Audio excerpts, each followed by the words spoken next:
Hello, everyone.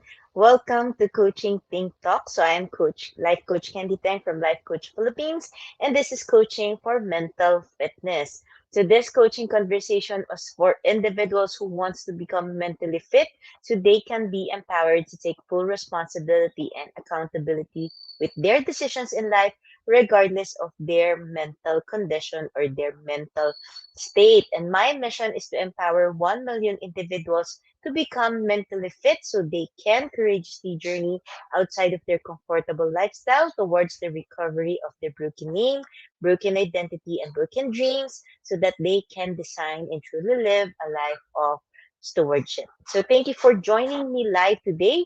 And please leave your digital footprints by letting us know where you are coming from today.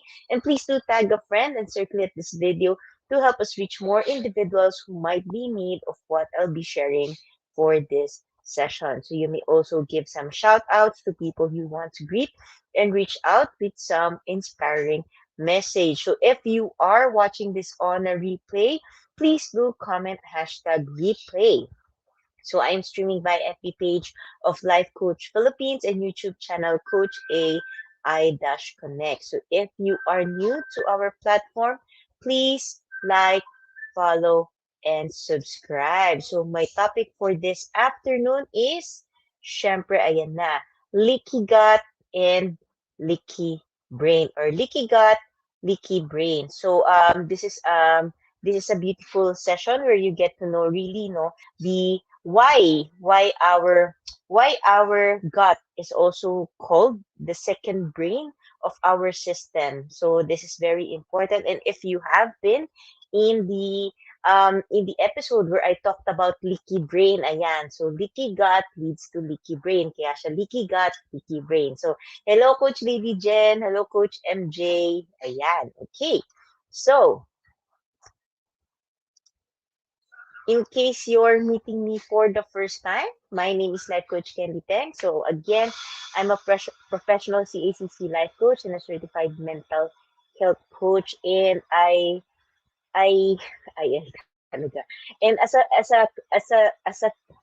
a coaching practice, okay, I help people become mentally fit so they can heal and recover. And I am also a scholar of Master Coach A Strive Speak, a 6 step to 6 figure speaking training program. I am a Master Builder Apprentice of Master Coach A. And with that, no, we build tribe as we help your unstoppable dream to come true. And of course, with that, meron tayong when comfort is not too comfortable coaching communities. When you talk about comforts, this is not only limited to your physical comforts, but this can be your emotional and mental comforts as well. So this can be your patterns, the way you emotionally respond or react to things, the way you perceive things. Ayan. So lahat po ito ay kasama po ng ating comforts. And oftentimes, we all know that we need to grow. We all know that we need to transform, that we need to improve. But because no growth and transformation entails you going outside of your comfort zone, you eventually stay within your comforts, and it already becomes too painful because you know that's not where you're supposed to be, and you know that you can do more in life. Ayan. So this group speaks of journeying with you for you to help you become mentally fit, for you to have that courage to step out of your comfort zone towards growth and transformation. And of course, I am a proud coachee of Master Coach A. So we have been in partnership for 3 years now, ongoing fourth year. And on our fourth year, it's all about brain integration. Ayan, excited ako kaya ko sinishare. But really, when it came to Master Coach A, I was clinically diagnosed with multiple mental illnesses. And we work on my mental wellness and my mental fitness, and eventually I got healed no from my multiple mental conditions. That's why we have coaching for mental fitness, because even as you heal from multiple even as you heal from your from mental challenges and mental illnesses, you cannot stay stagnant in your life, because there are only two things that happens when you stay stagnant in your Di pala two things. There is only one thing that can happen when you stay stagnant in your life, and that is actually deterioration. Okay? Eventually, even if you're healed from your mental conditions, if you don't work on your mental fitness, you will go back to where you came from, which is actually you're going to be mentally challenged or mentally ill again. That's why there is importance in coaching for mental fitness. Okay. So, of course, in case you want to connect with me, this is my page, Life Coach Candee, and this is the group and Comfort is Not So Comfortable Coaching Community. Of course, if you want to drop me some notes, ask me some questions, share me some your thoughts, no, this is my personal FB account, Candy Teng, and it exactly looks like that. Okay, so I don't have any other accounts. So if you see any accounts that doesn't look like that, that's not me. And of course, I invite you to like and follow the Cup Coffee Republic, which is the home of certified life coaches here in the Philippines. And um, I invite you to be a channel of love and hope as you bless someone with a meal, of course, from the Cup Coffee Republic, no? And along with the meal that you will be gifting, no? Let your personal message inspire someone today. So along with the meal, send a note of inspiration, encouragement, love, ayan, and ano ba, forgiveness, and allow us, no, if you want to make it really, really personalized, like my doodles, my quotes, my calligraphy, then do let us know. No, I'd be happy to do it for you. So partner with us in helping bring light into someone's life, especially in this seasons. In this season, okay? So be blessed all the more for being a blessing. And again, Big Up Coffee Republic is open from 12 noon to 12 midnight. So we will be open until the midnight tonight. And I'm sure there's so much traffic. And if you're into buying your gifts, no, and you need someone to like, relax and to settle down, I invite you to come over. So we are located at inside Pioneer Center, Capitolio, Pasig City. Okay. And before I begin, of course, we have Coach Teen as well. And we have si Teen Espiel. Tama ba? Tama. It's Teen. Okay. Hi, Teen. So I invite you to get your hashtag pack my bag moments. So your hashtag pack my bag moments are aha moments, key points, word sharings that resonates with you. So these are powerful truth that speaks to your heart and even no pinches your heart. Sumasakit din siya sa puso. And kaya siya pack my bag moment because just like your bag, you carry your bag around with you. So technically, you carry these learnings around with you as you go on through life.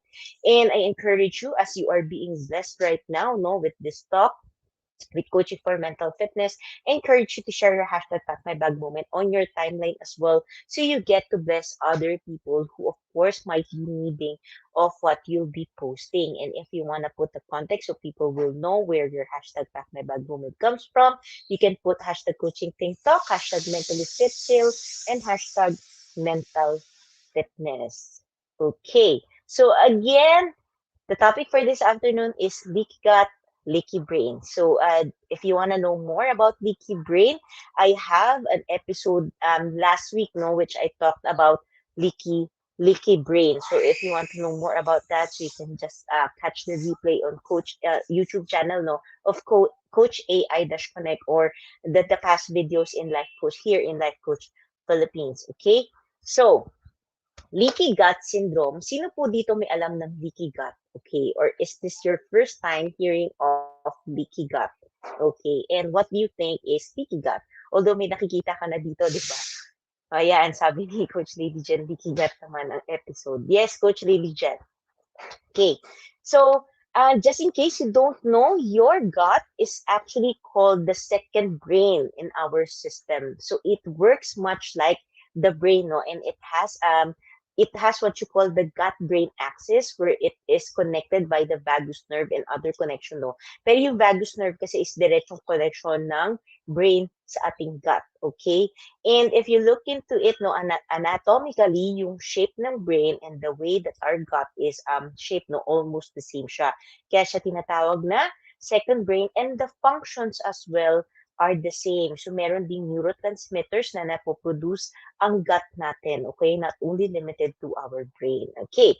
So, leaky gut syndrome is a digestive condition that affects the lining of your intestines. And in leaky gut syndrome, no, nagkakaroon ng gap in the intestinal walls. Di ba lahat tayo may intestinal walls? So, the normal function of the intestinal walls are permeable sila, no? So technically they're very compact and they allow just certain nutrients to go inside, and they prevent harmful bacteria, harmful mga harmful pathogens, the pathogens, no, in getting out from your intestinal linings towards the rest or towards the bloodstream. So yun talaga yung ano, no, one of the function of our intestinal walls, okay? So in leaky gut syndrome, yung gaps, there is a gap on the intestinal walls. Ibig sabihin, lumuluwag siya, may crack siya, may hole siya, may gap siya, that eventually allows bacteria and other toxins to pass into the bloodstream. From your intestines, from your gut, mapupunta siya sa bloodstream natin. And gastrointestinal tract, no, is a tube of connected organs, yung gut na tinatawag natin. It's not just the stomach area, mind you. So yung buong system na yan, nagra-run siya, no, from our mouth to down to our anus, okay? So from esophagus, stomach, small and large intestines, lahat yan, and anus, no, kasama yan lahat when you talk about the gut, okay? So yung gut na yan, pag tinignan nyo siya sa picture, isang buong malaki siya, okay? Hindi lang siya like stomach, okay? So digestive enzymes in our stomach and small intestines, of course, no, break down nutrients in food and drink into smaller molecules that the body can use for energy, growth, and repair. And the intestine, of course, also plays an essential role in protecting your body from harmful bacteria and toxins. And tight openings in the intestinal walls allow water and nutrients to pass through into the bloodstream while keeping harmful substances inside. So if you, ewan ko si Coach Lady dyan nandito last week eh, do you remember si BBB sa blood-brain barrier, no? Yung blood-brain barrier, may ganun din sa brain, but you call it blood-brain barrier. In this case, sa gut natin, it's the small intestines that function. It's the intestinal walls that functions like the blood-brain barrier. So yung intestinal walls, yung um, they permit water and nutrients to go out towards our bloodstream, and they they allow pala, sorry, they allow the nutrients and water to go out of our bloodstream so that it can be distributed to different organs in our body, and they keep, ayan, natandaan daw ni Lady Jen. So, and they keep the bacteria inside. Okay, so yun yung function niya. So protective din siya, no. So the intestine is actually a home to a wide range of bacteria which we call gut microbiota. So if you hearing me talking about microbiota, yan siya si gut microbiota. So this is the ecosystem, no, yung mga meron na bacteria sa loob ng gut natin. And these bacteria aid digestion. They protect, of course, the intestinal wall, and they support normal immune function. And leaky gut syndrome may involve imbalances in your gut microbiota. So if nagkakaroon ng imbalance sa gut microbiota natin, eventually, no, pwede tayong magkaroon ng leaky gut. Okay, leaky gut syndrome. So yung imbalances in the gut microbiota can trigger the body's immune response, and which results in gut inflammation, mamamaga, di ba? And increases intestinal permeability. So, ibig sabihin, lahat nakakapasok, lahat nakakalabas, okay? And intestinal permeability, just like in blood-brain barrier, permeable, impermeable siya dapat, no? IP, intestinal permeability, or IP, describes how easily a substance can leak out of the intestines and go into the bloodstreams, okay? So that's because yung pathogenic bacteria, ibig sabihin ito yung harmful bacteria, no, they eat away the linings of our gut, and it creates leaks large enough for toxins and even yung microbes, no, to sneak through into our bloodstream. And once syempre nasa bloodstream natin siya, pupunta siya sa ano, no, yung heart natin, 'di ba, nagpa-pump siya.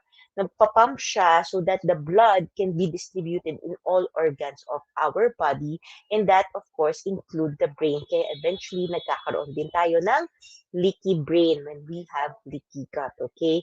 Which is of course again your brain is shielded by the cellular fortress of what we call BBB. Okay, so it stretches around the blood vessels throughout your skull and the spinal cord to keep the microbes out. But alam mo yon, ewan ko if nanonood kayo ng mga war, no, di ba, sa wall. If continuous yung invading doon sa wall, eventually, di ba, nag-weaken yung wall. So it's the same. That's how the BBB gets affected as well. Okay? So again, please do share your thoughts. Okay, now, so this is the cycle of leaky gut.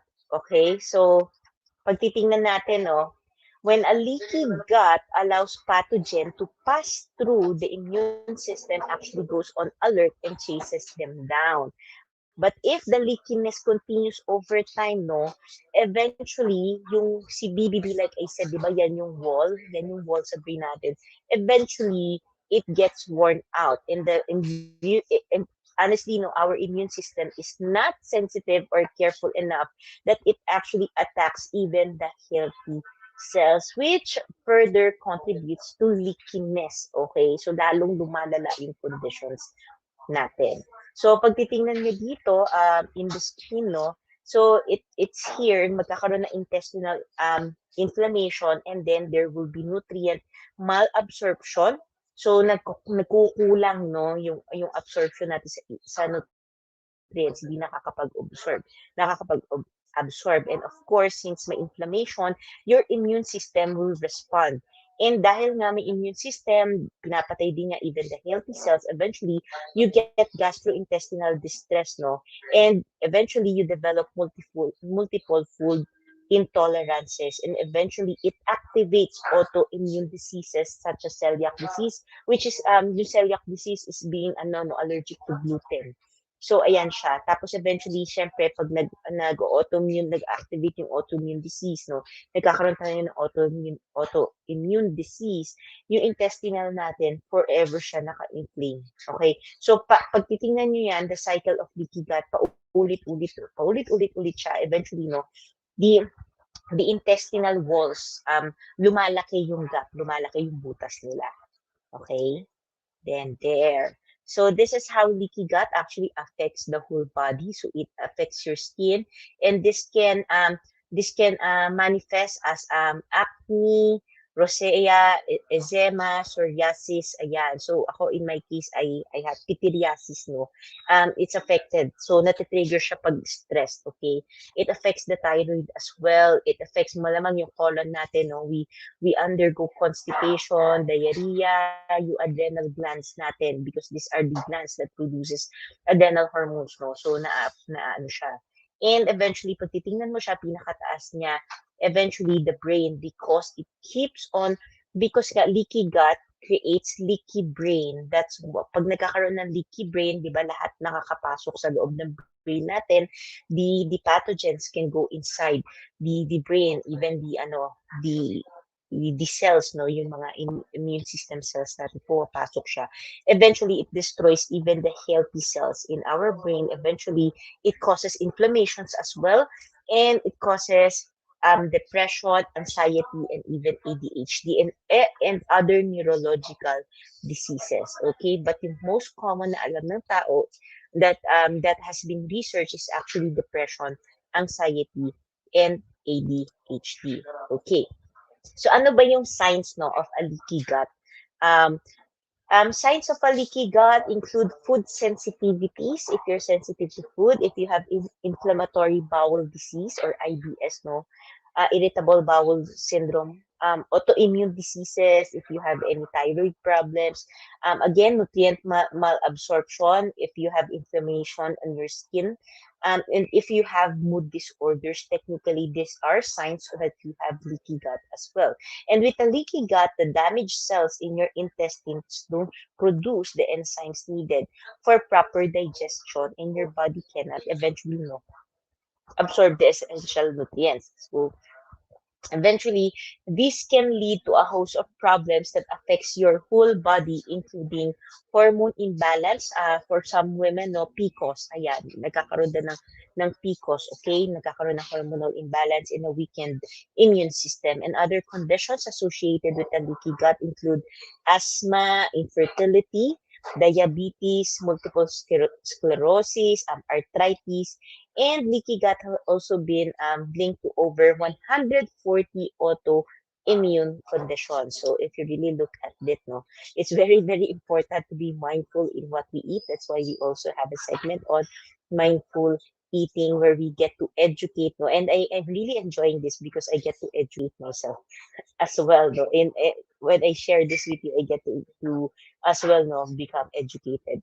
So yung gut-brain axis natin, you have to remember that there is such a thing as gut-brain axis, that our gut and the brain are directly connected. And this relationship, no, between the gastrointestinal tract and the brain suggests that leaky gut leads to and contributes to mental health conditions. Kaya nagkakaroon ng depression, anxiety, and ADHD. And if you want to dive into it in a um, scientifically, no, it's because na-affect niya si BBB natin or si blood-brain barrier. So there is really science to it. So eventually, as you continue to have leaky gut, magkakaroon ka ng leaky brain. So if you know that you have leaky brain, then technically you would know that you already have leaky gut. Okay? Sabi ni Coach Lady Jen, ang dami palang disease kaya dapat be careful on the food. Yes, actually yun talaga siya, Coach Lady Jen, di ba? Alam mo yun, let's be honest, di ba, masarap kumain, but then again, if you really get to know the science behind what happens, no, inside your body, makikita mo talaga the importance of food that we eat. Okay, so leaky gut may also cause or contribute to the following symptoms: chronic diarrhea, constipation, or yung feeling mo na bloated ka, okay? Nutritional deficiencies, fatigue, headaches, confusion, or what we call brain fog, difficulty concentrating, skin problems such as acne, rashes, eczema, um, tawag dito, eczema, psoriasis, ayan, joint pain, and widespread inflammation. And the key to healing a leaky gut is actually changing your diet and eliminating the foods that your body treat as toxic.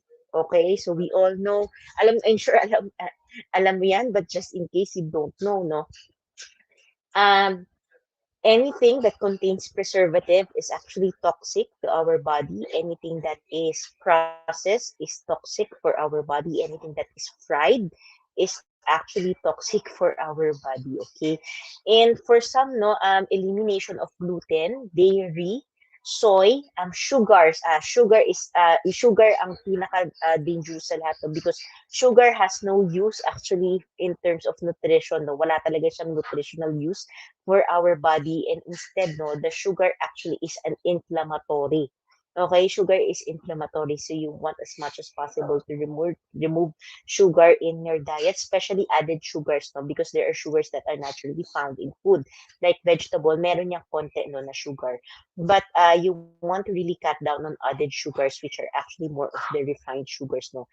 For others, caffeine and alcohol actually. So these are the recommended things that you want to be able to eliminate, no, in order to heal your leaky gut. Kasi pwede naman siya ma-heal ulit.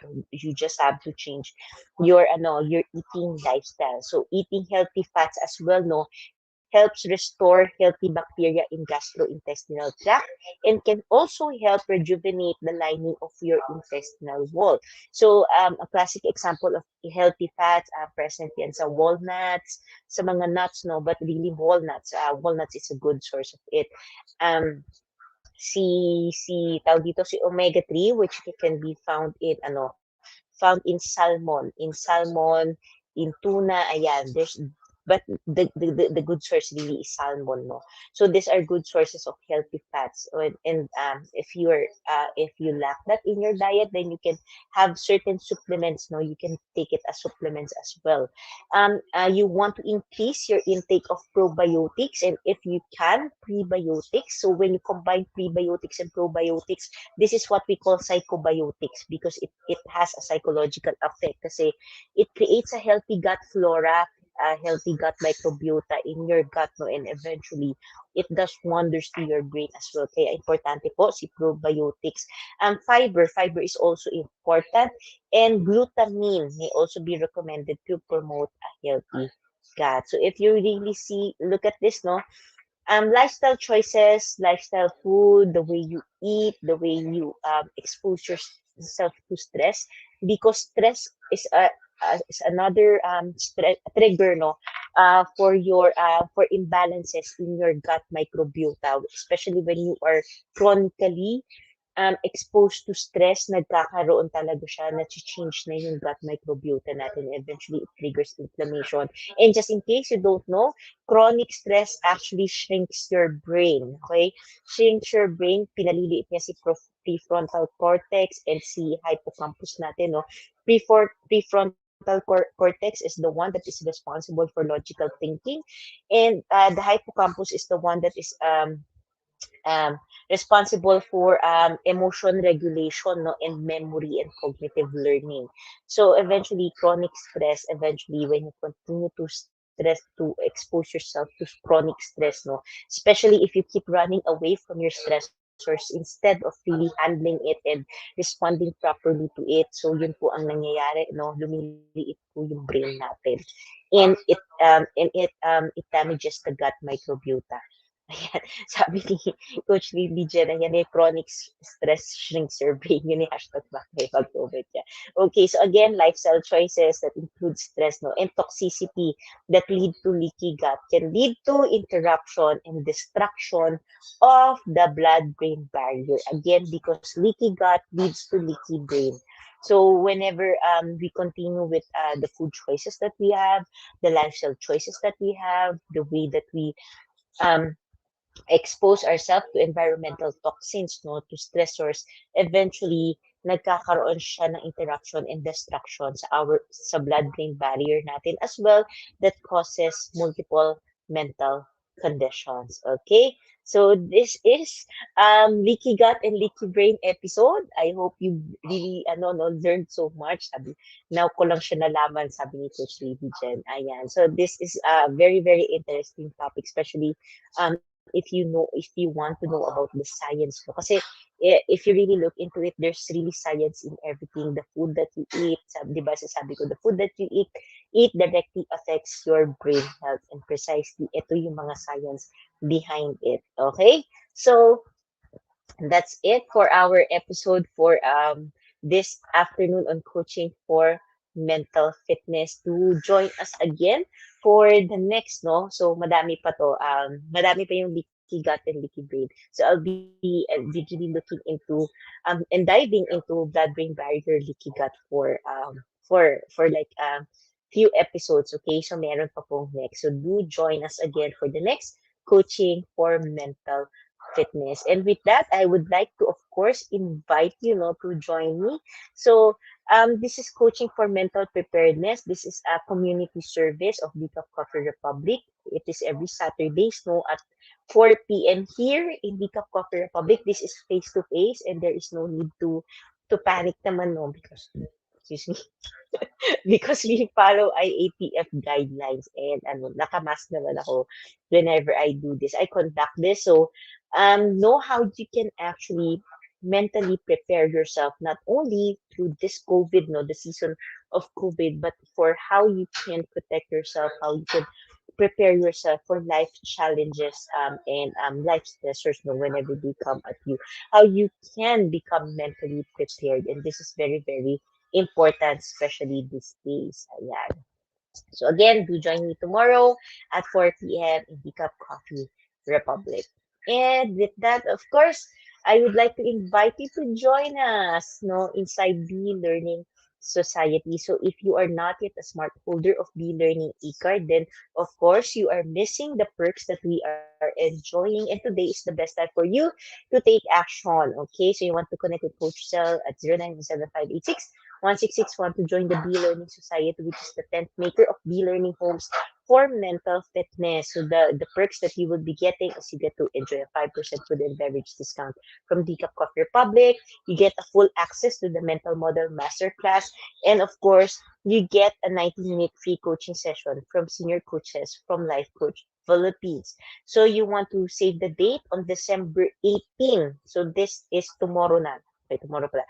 December 18th at 7 p.m. So you still have time to enroll. So I encourage you to enroll because Master Coach A will be talking about the reinvention mental model. And reinvention mental model, this is very timely as we usher in no, the year 2022 where we can really unlock the skills no to reinvent ourselves.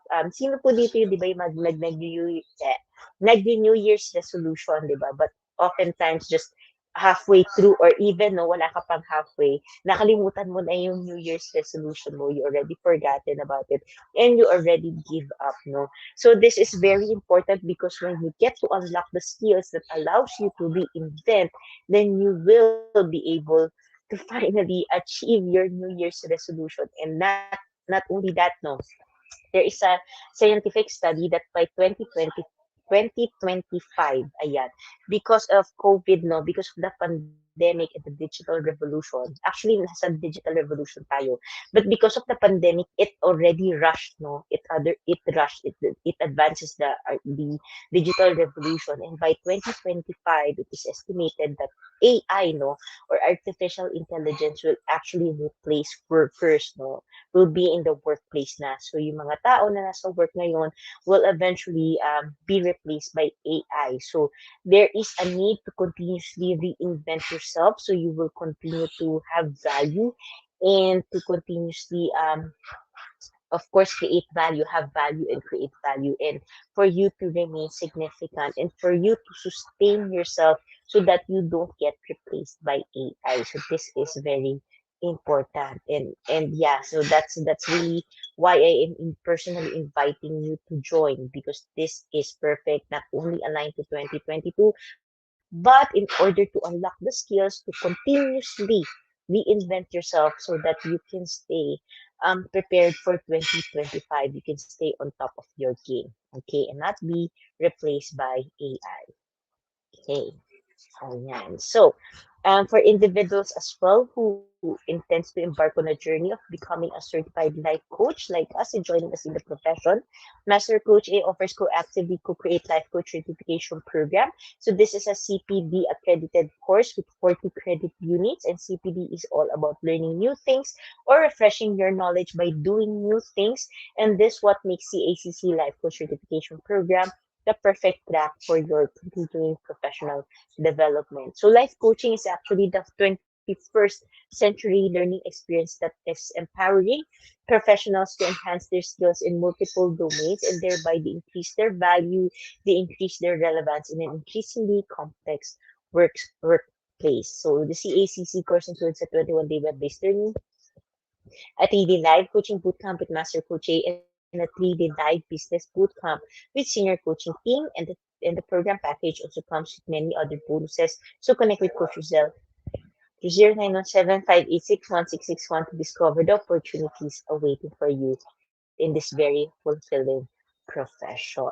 Ayan. So do join us for another coaching conversation tomorrow with Coach Orville for Coaching for Courageous Living at 10 a.m. and Master Coach Jasmine for Coaching for Frontliners at 2 p.m. So once again, this is Coach Candee Teng from Life Coach Philippines for Coaching Think Talk because coaches like us think and talk like this. And this is us in the Philippines. Love 'em boom, love 'em boom, love 'em boom. Bye-bye!